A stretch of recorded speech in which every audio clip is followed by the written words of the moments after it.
Hello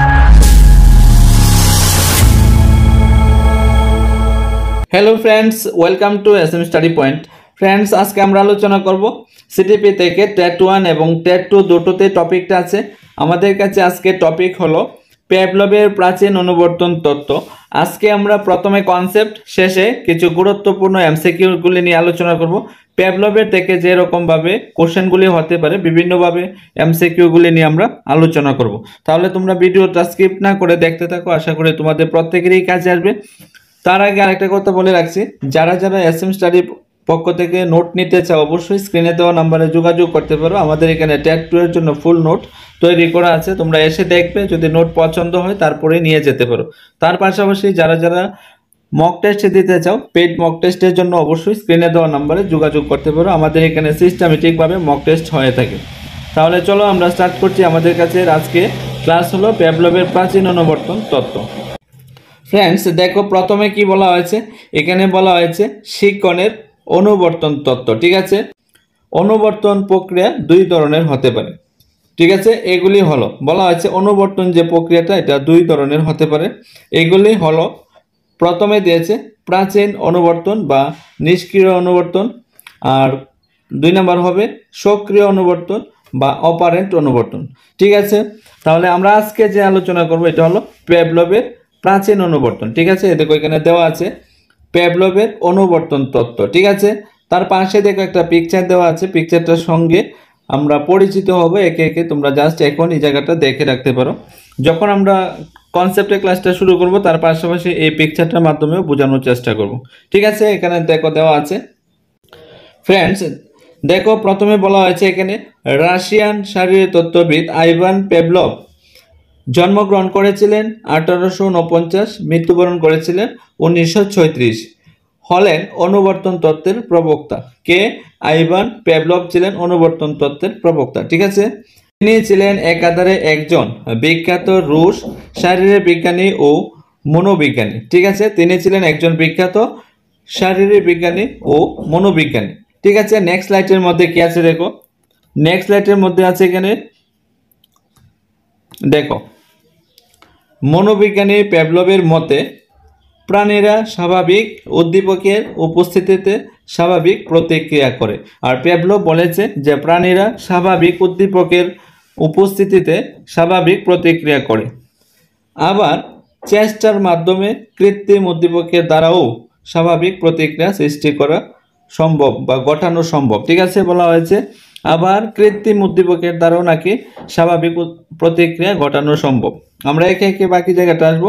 দেখো এখানে পেভলভের একটা পিকচার দেওয়া আছে। ঠিক আছে, পেভলভের একটা পিকচার দেওয়া আছে এবং 1849 থেকে 1934। ঠিক আছে, নেক্সটে কি আছে, এই প্রক্রিয়ায় সম্বন্ধে তিনি যুগান্তরকারী ব্যাখ্যা দিয়েছেন। আর এই প্রক্রিয়া সম্পর্কে তিনি যুগান্তরকারী ব্যাখ্যা দিয়েছিলেন।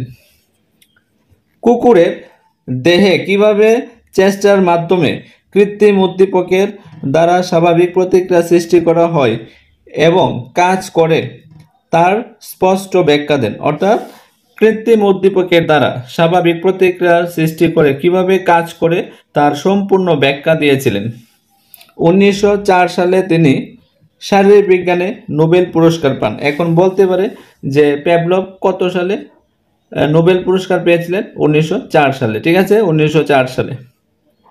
নেক্সটে কি আছে দেখো আমাদের কাছে, নেক্সটে এখানে আছে পরীক্ষাটা, পেভলভের পরীক্ষা। ঠিক আছে, পেভলভের পরীক্ষা কি বলা হয়েছে, বিজ্ঞানী পেভলভ গবেষণার খাতিরে একটি ক্ষুধার্ত কুকুরকে বিশেষভাবে নির্মিত শক্ত মঞ্চে দাঁড় করিয়ে শরীরের বিভিন্ন জায়গায় বেল্ট লাগিয়ে দিয়েছিলেন যেন কোনো অসুবিধা না হয়। ঠিক আছে, একটা ক্ষুধার্ত কুকুরকে নির্দিষ্ট একটা মঞ্চে সিস্টেমেটিকভাবে উপস্থিত করা হয়েছিল এবং তার বিভিন্ন জায়গাতে বেল্ট লাগানো হয়েছিল যাতে কোনো অসুবিধা না হয়। এবং ঘণ্টাধ্বনি S1 এবং লালাকরণ S2, এগুলি একে একে আমরা এরপর স্লাইডে পুরাটাই দেওয়া আছে। ঠিক আছে, তারপরে কি বলা হয়েছে দেখো, কুকুরটির গালে বিশেষ পদ্ধতিতে ছিদ্র করে বরাবর যুক্ত কাচের নল লালা নালের সঙ্গে লাগিয়ে দেন। আর বিশেষ পদ্ধতির মাধ্যমে তার গালে সঙ্গে একটা নল লাগিয়ে দেওয়া হয়েছিল, যেটা লালা নালীর সঙ্গে যুক্ত করে দেওয়া হয়েছিল। নলটির অপর প্রান্তে আর একটি কাচের দাগ কাটা পাত্রের সঙ্গে যুক্ত করে দেন, যাতে করে খাবার দেওয়ার পর কুকুরটি মুখ নিঃসৃত লালা পরিমাণ করা যায়। অর্থাৎ যে খাবার দেওয়ার পরে কুকুরের মুখ থেকে যে লালাকরণটা হবে কতটুকু পরিমাণ হয়েছে সেটা পরিমাপ করার জন্য। ঠিক আছে, নেক্সটে কি আছে দেখো। খাবার হিসাবে মাংস চূর্ণ দেওয়ার পর তিনি লালাকরণের পরিমাণ রেকর্ড করে রাখেন। অর্থাৎ খাবার দেওয়ার পর খাবার হিসাবে কি দিয়েছিল, মাংস চূর্ণ দেওয়ার পরে তিনি দেখা গেল লালাকরণের পরিমাণও রেকর্ড করেন। ঠিক আছে, নেক্সটে দেখো। এই দেখো, এখানে আমরা পিকচারের মাধ্যমে বোঝানোর চেষ্টা করছি। এখানে বলা হয়েছে প্রথমে একটা কুকুরকে বিভিন্ন একটা মঞ্চের মধ্যে তোলা হয়েছিল। দেখো তার জায়গাতে এখানে বেল্ট লাগানো আছে। এই দেখো এখানে একটা এই যে কুকুর থেকে যে লালাকরণ হচ্ছে, এই যে লালাকরণটা দেখো, এই পিকচারটা সম্পর্কে আমি বোঝানোর চেষ্টা করছি। এখানে প্রথমে যে দেওয়া হয়েছে ঘণ্টাধ্বনি, ঘণ্টাধ্বনি S1। ঠিক আছে, ঘণ্টাধ্বনিটা হলো S1। আর এই যে এখানে দেওয়া হয়েছে কাবার, এই যে কাবার হলো S2। ঠিক আছে, ঘণ্টাধ্বনি S1, কাবার হলো S2। নেক্সট পার্টে দেখো এখানে R1 কি, R1 হলো কুকুরটির সজাগ ভাব। এই যে কুকুরটির সজাগ ভাব হলো R1।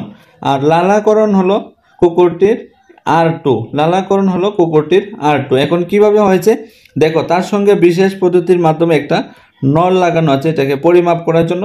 এটা কোথায় আছে, কুকুরটির এই যে গালের সঙ্গে এই যে মুখ থেকে যে লালাকরণ হবে, এখানে একটা কাচের পরিমাণ করার জন্য মানে বাটি দেওয়া হয়েছে। ঠিক আছে, নেক্সটে এখানে দেখো তার বিভিন্ন জায়গাতে বেল্ট লাগানো হয়েছে যাতে তার কোনো অসুবিধা না হয়। ঠিক আছে, আশা করি এই জায়গাটা বুঝতে পেরেছো। নেক্সটে কি আছে দেখো। নেক্সট এখানে আমরা আলোচনা করব এখন পরীক্ষায় পর্যবেক্ষণ ও সিদ্ধান্ত। ঠিক আছে, পরীক্ষাটা পর্যবেক্ষণ এবং সিদ্ধান্ত। এখানে বলা হয়েছে পেভলভ ক্ষুধার্ত কুকুরের সামনে কিছু মাংস চূর্ণ রাখেন। আর পেভলভ কি করেছে, ক্ষুধার্ত কুকুরটার সামনে কিছু মাংসের টুকরা রেখেছিল। এরপর তিনি দেখেন যে নির্দিষ্ট পরিমাণ মাংসচূর্ণ কুকুরের মুখে গেলে নির্দিষ্ট পরিমাণ লালাকরণ হয়। প্রথম দিকে কি করেছে, খাবার দিয়েছে, মাংসচূর্ণ দিয়েছে, মাংসচূর্ণটা খাওয়ার পরে তার নির্দিষ্ট পরিমাণে লালাকরণ হয়। এখানে খাদ্যবস্তু হলো স্বাভাবিক উদ্দীপক। এই যে জায়গাটা মনে রাখতে হবে, এই যে খাদ্যবস্তুটা হলো একটা স্বাভাবিক উদ্দীপক এবং লালাকরণ হলো তার স্বাভাবিক প্রতিক্রিয়া। আর এই জায়গাতে লালাকরণটা হলো একটা স্বাভাবিক প্রতিক্রিয়া। এরপর থেকে পেভলভ পরীক্ষাগারে প্রতিদিন খাদ্যবস্তু উপস্থাপনের পূর্বে বেশ কয়েকবার বলতে এখানে কতবার, 12 বার, অর্থাৎ 12 বার ঘণ্টাধ্বনি করতে থাকেন। এই যে খাবার দেওয়ার আগে ঘণ্টাধ্বনি করতে থাকেন এবং ঘণ্টাধ্বনি শেষ হওয়ার পূর্ব মুহূর্তে খাদ্যবস্তু উপস্থাপন করেন। এই যে ঘণ্টাধ্বনি বাজান, ঘণ্টাধ্বনি বাজানোর সঙ্গে সঙ্গে এটা শেষ হওয়ার পূর্ব মুহূর্তে খাদ্যবস্তু কুকুরটার সামনে দিয়ে দেওয়া হয়। ঠিক আছে, নেক্সটে দেখো কি বলা হয়েছে। প্রথম দিকে বেশ কয়েকবার বলতে এখানে 12 বার বুঝিয়েছে। ঘণ্টাধ্বনি শোনানো ও মাংসচূর্ণ সরবরাহর পরও কোনো সাড়া পাওয়া যায়নি। প্রথমবার 1-2 বার যখন করেছে এরকম কোনো সাড়া পায়নি, মানে কোনো পরিবর্তন দেখতে পায়নি। এইভাবে চলতে থাকার কয়েকদিন পর পেভলভ দেখেন ঘণ্টাধ্বনি শেষ হওয়ার ঠিক পূর্ব মুহূর্তে মাংসচূর্ণ উপস্থাপন করার ফলেই কুকুরের লালাকরণ হচ্ছে। এইভাবে কিছুদিন করার পরে দেখতে পাচ্ছে যে ঘণ্টাধ্বনির পরে যখন মাংসচূর্ণটা ওর কাছে উপস্থাপন করা হয় তার মুখ থেকে লালাকরণ হচ্ছে। এইভাবে সমস্ত ঘটনাটিকে বেশ কিছুদিন ধরে পুনরাবৃত্তি মানে বারবার করার ফলে তিনি দেখেন মাংসচূর্ণ উপস্থাপনের পূর্বে ঘণ্টাধ্বনির সঙ্গে সঙ্গে কুকুরটির লালাকরণ হচ্ছে। অর্থাৎ এই যে কিছুদিন যখন পুনরাবৃত্তি করার পরে দেখলো মাংসচূর্ণ উপস্থাপনের পূর্বেই কুকুরের মুখ থেকে এদিকে যখন ঘণ্টাধ্বনি বাজানো হয়েছিল কুকুরের মুখ থেকে অটোমেটিকলি লালাকরণ হচ্ছে। ঠিক আছে, এটাকে বলা হয়েছে কৃত্রিম উদ্দীপক। তারপরে কি বলা হয়েছে দেখো, এই প্রক্রিয়ায় ঘণ্টাধ্বনি হলো অস্বাভাবিক বা কৃত্রিম উদ্দীপক, আর এই ক্ষেত্রে হলো ঘণ্টাধ্বনি হলো অস্বাভাবিক উদ্দীপক বা কৃত্রিম উদ্দীপক, এবং লালাকরণ হলো স্বাভাবিক প্রতিক্রিয়া, আর এই ক্ষেত্রে লালাকরণটা হলো স্বাভাবিক প্রতিক্রিয়া। ঠিক আছে, নেক্সটে দেখো কি আছে। নেক্সট এখানে এই পিকচারটার মাধ্যমে আমরা বোঝানোর চেষ্টা করব। দেখো আমরা আগেই বলেছিলাম ঘণ্টাধ্বনি যখন ছিল S1, এখানে কাবার ছিল S2।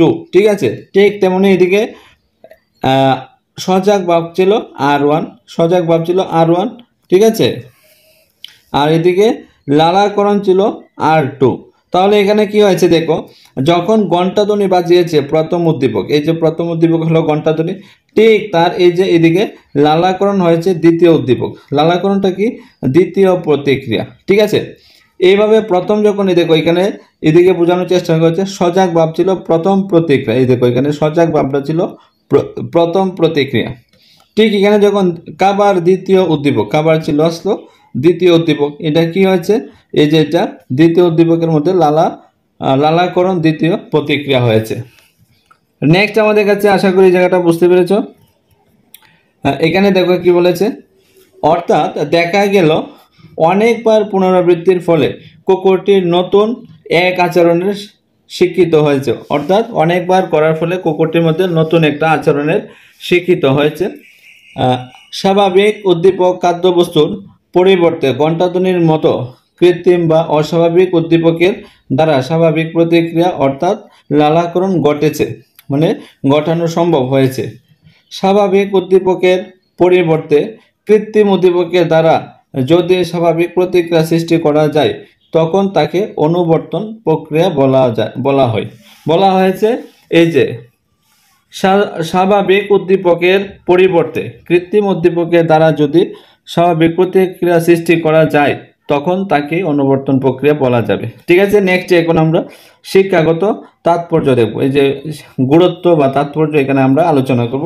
শিক্ষা ক্ষেত্রে প্যাভলভের অনুবর্তন তত্ত্বের গুরুত্ব। ঠিক আছে, এখানে কি বলা হয়েছে, নাম্বার 1 বলা হয়েছে অনুবর্তন হলো একটি প্রক্রিয়া যার মাধ্যমে প্রাণীদের আচরণের পরিবর্তন ঘটানো সম্ভব। ঠিক আছে, অনুবর্তন হলো একটি প্রক্রিয়া যার মাধ্যমে প্রাণীদের আচরণ ঘটানো সম্ভব। অনুবর্তন তত্ত্বের মাধ্যমে শিক্ষার্থীদের মধ্যে অভ্যাস গঠন করা যেতে পারে, আর অনুবর্তন প্রক্রিয়ার মাধ্যমে শিক্ষার্থীদের মধ্যে অভ্যাস গঠন করা যায়, তাদের আচরণের পরিবর্তন করা সম্ভব, আর এভাবে করতে করতে তাদের আচরণের পরিবর্তন করাও সম্ভব। নেক্সট কি হয়েছে, অনুবর্তন প্রয়োগের মধ্য দিয়ে শিক্ষার্থীদের কঠিন বিষয়কে তাদের পূর্ব পরিচয়ের সঙ্গে সম্পর্কিত করে সহজেই বোঝানো সম্ভব হয়। নেক্সট কি আছে দেখো, নেক্সট আছে 3 নাম্বার, একটি প্রাণী তখনই শেখে যখন সে সক্রিয় থাকে।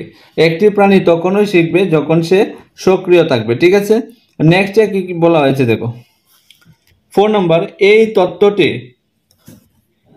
তত্ত্বটি পারস্পরিক সম্পর্কের নীতির উপর জোর দেওয়া হয়, আর এই তত্ত্বটি পারস্পরিক নীতির উপর জোর দেওয়া হয়। শৈশবের অনেক ক্রিয়াকলাপ একটি নির্দিষ্ট বস্তুর সাথে যুক্ত যা আমরা বড় হওয়ার পরেও অব্যাহত থাকে। ঠিক আছে, অব্যাহত থাকে।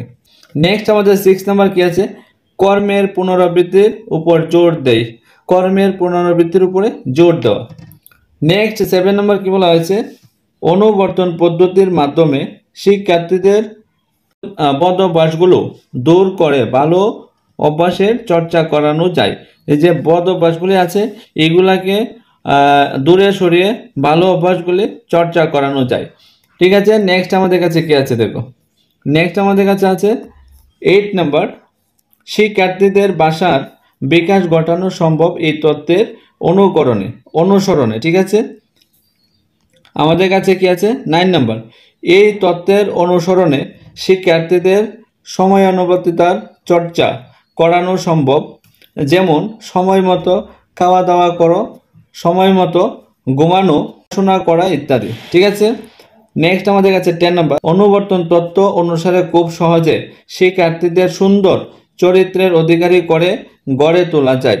ঠিক আছে, নেক্সট আমরা দেখবো কি আছে। দেখো এখন আমরা আলোচনা করব নেক্সট পার্ট।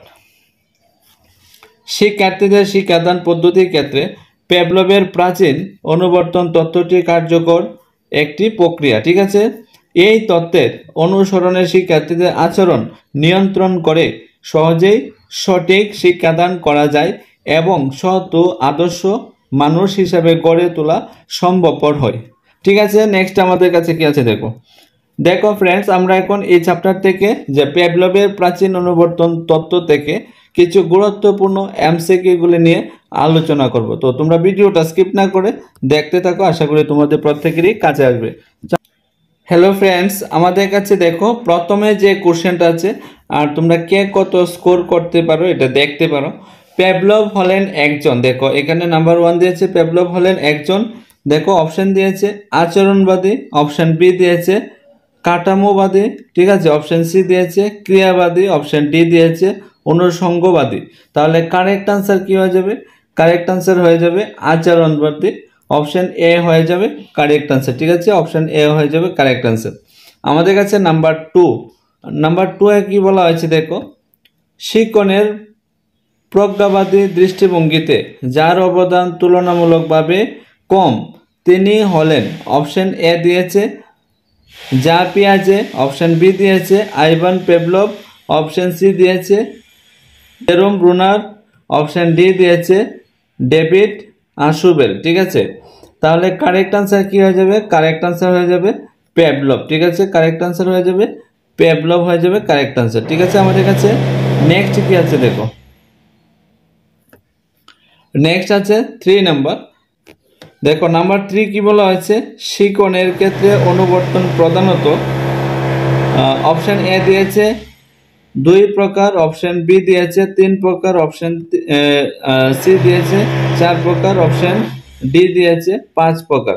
তাহলে কারেক্ট আনসার কি হয়ে যাবে? কারেক্ট আনসার হয়ে যাবে 2 প্রকার। ঠিক আছে, কারেক্ট আনসার হয়ে যাবে আমাদের কাছে 2 প্রকার।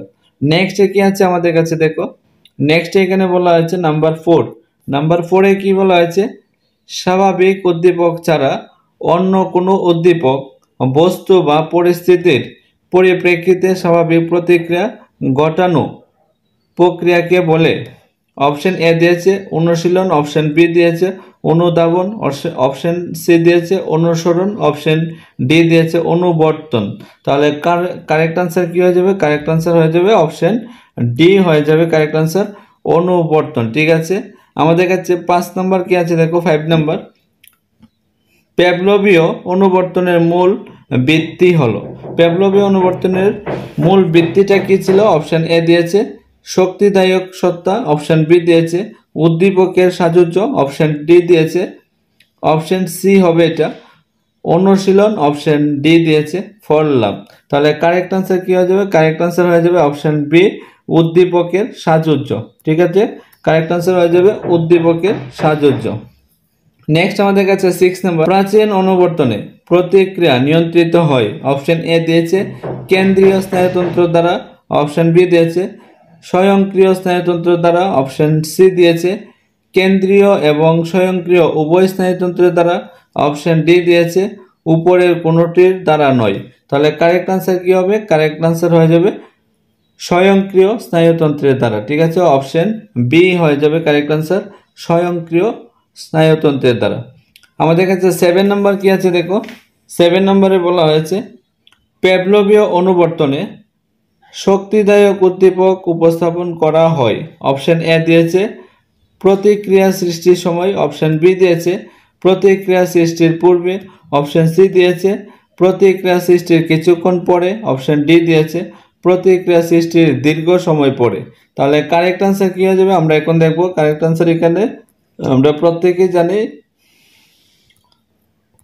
তাহলে কারেক্ট আনসার হয়ে যাবে এখানে বি প্রতিক্রিয়া সৃষ্টির পূর্বে হবে, প্রতিক্রিয়া সৃষ্টির পূর্বে অপশন বি হবে কারেক্ট আনসার।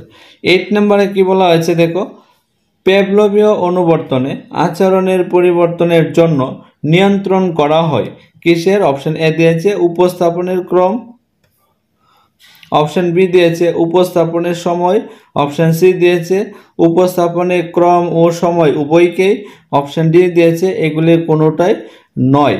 তাহলে কারেক্ট আনসার কি হয়ে যাবে? কারেক্ট আনসার হয়ে যাবে অপশন সি, উপস্থাপন এবং সময় উভয়কে, উপস্থাপনের ক্রম এবং সময় উভয়কে। ঠিক আছে, আমাদের কাছে 9 নম্বর কি আছে দেখো।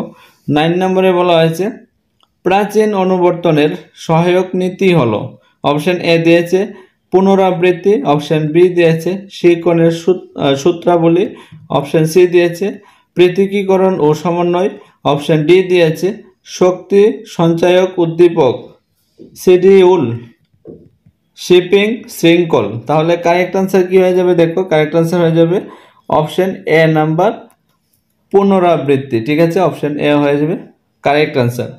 10 নাম্বার কি আছে দেখো, পেভলভীয় প্রাচীন অনুবর্তনে প্রাণী কি হয় দেখো, আংশিকভাবে নিয়ন্ত্রিত থাকে, অপশন বি হলো সম্পূর্ণভাবে নিয়ন্ত্রণ থাকে, অপশন সি হলো আংশিকভাবে সক্রিয় থাকে, অপশন ডি হলো সম্পূর্ণভাবে সক্রিয় থাকে। তাহলে কারেক্ট আনসার কি হবে? কারেক্ট আনসার হয়ে যাবে অপশন বি, সম্পূর্ণভাবে নিষ্ক্রিয় থাকে। ঠিক আছে, অপশন বি হবে কারেক্ট আনসার, সম্পূর্ণভাবে নিষ্ক্রিয় থাকে। আমাদের কাছে 11 নম্বর কি আছে, অপারেন্ট অনুবর্তনের মূল বৃত্তি হলো, অপশন এ প্রাণীর সক্রিয়তা, অপশন বি প্রাণীর নিষ্ক্রিয়তা, অপশন সি যন্ত্রের সক্রিয়তা, অপশন ডি যন্ত্রের নিষ্ক্রিয়তা। তাহলে কারেক্ট আনসার কি হয়ে যাবে? কারেক্ট আনসার হয়ে যাবে অপশন এ প্রাণীর সক্রিয়তা। ঠিক আছে, প্রাণীর সক্রিয়তা। আমাদের কাছে 12 নম্বর কি আছে দেখো, অনুবর্তিত প্রতিবর্তক ক্রিয়া নিয়ে গবেষণার ব্যাপারে পেভলভ বিশেষ করে পরীক্ষা করেছেন, অপশন এ কুকুরের দৃষ্টিশক্তি নিয়ে, অপশন বি কুকুরের শ্রবণ শক্তি নিয়ে, অপশন সি কুকুরের লালাকরণ নিয়ে, অপশন ডি উপরের কোনোটাই নয়। তাহলে কারেক্ট আনসার হয়ে যাবে অপশন সি, কুকুরের লালাকরণ নিয়ে আলোচনা করেছিলেন পেভলভ। ঠিক আছে, কুকুরের লালাকরণ। আমাদের কাছে 13 নাম্বার, কুকুরের উপর গবেষণা করেন, অপশন এ দিয়েছে স্কিনার, অপশন বি দিয়েছে স্পিয়ারম্যান, অপশন সি দিয়েছে পেভলভ, অপশন ডি দিয়েছে থর্নডাইক। তাহলে কারেক্ট আনসার কি হয়ে যাবে? কারেক্ট আনসার হয়ে যাবে পেভলভ। এই যে পেভলভ হয়ে যাবে কারেক্ট আনসার। ঠিক আছে, নেক্সট আমাদের কাছে কি আছে দেখো, 14 নম্বরে বলা হয়েছে পেভলভের তত্ত্বটিকে বলা হয়, অপশন এ টাইপ 1 শিক্ষণ, অপশন বি টাইপ 2 শিক্ষণ, অপশন সি টাইপ 3 শিক্ষণ, অপশন ডি টাইপ 4 শিক্ষণ। তাহলে কারেক্ট আনসার হয়ে যাবে টাইপ 1। কি হয়ে যাবে? টাইপ 1 হবে কারেক্ট আনসার, অপশন এ হয়ে যাবে কারেক্ট আনসার। আমাদের কাছে 15 নাম্বার, পেভলভের পরীক্ষার কাভার দেওয়ার আগে ঘণ্টাধ্বনির ফলে কুকুরের লালা নিঃসরণ হলো, অপশন এ হলো নস্তর্তক সাপেক্ষীকরণ, অপশন বি হলো সদর্থক সাপেক্ষীকরণ, অপশন সি হলো সাধারণ সাপেক্ষীকরণ, অপশন ডি হলো উপরের কোনোটাই নয়। তাহলে কারেক্ট আনসার হয়ে যাবে এখানে অপশন বি হবে কারেক্ট আনসার, যে সদর্থক সাপেক্ষীকরণ। ঠিক আছে, অপশন বি হবে কারেক্ট আনসার।